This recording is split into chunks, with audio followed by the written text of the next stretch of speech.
আমরা ধরতে পেরেছি এই মাঠের যে তিনি পরিচালনা করছেন। আমরা তার সাথে এখন আলাপ করবো যে ভাই আপনি এই যে ছেলেদের খেলতে এসেছে এটার সাথে আপনার কীরকম আগ্রহ এক্সপিরিয়েন্স আছে, যে আপনি এদিকে কী করতে চান তাদেরকে নিয়ে সামনে ভবিষ্যতে? আসসালামু আলাইকুম। আসলে আমাদের মাঠ ঐতিহ্যবাহী বাইকেন স্কুল অ্যান্ড কলেজ মাঠ। আমাদের অনেক প্লেয়ার অনেক জায়গায় খেলেছে সুনামের সাথে।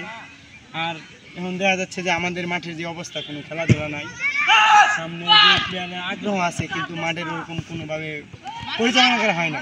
আমি একজন খুদে ফুটবলার হিসাবে আমারও একটা আশা যে এই মাঠ থেকে ভালো কিছু প্লেয়ার ভালো জায়গায় খেলবে, ন্যাশনাল টিমে খেলবে, দেশের বাইরে খেলবে, সেই আশায় আমি এসব প্লেয়ার নিয়ে আজ মাঠে পরিশ্রম করছি।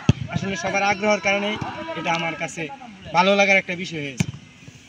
সুপ্রিয় দর্শক, আমরা আস্তে তার থেকে যেটা জানতে পারলাম যে তিনি বলেছেন যে তিনি চাচ্ছেন যে এখান থেকে ছেলেমেয়েরা বিভিন্ন লিগে খেলবেন, এটাই তার আশা। আমরা আশা ন্যাশনাল টিমে খেলবেন, আমরা আশা করি তার মনের আশা এটা পূরণ করে আল্লাহ পাক, যে এখান থেকে যেন ছেলেরা বিভিন্ন লিগে খেলতে পারে, এটাই তার আশা। এই পর্যন্তই আজকে আমরা থাকলাম। আগামী দিনে আপনাদেরকে আরও সুন্দর সুন্দর ভিডিও এখান থেকে আপনাদেরকে জানাবো।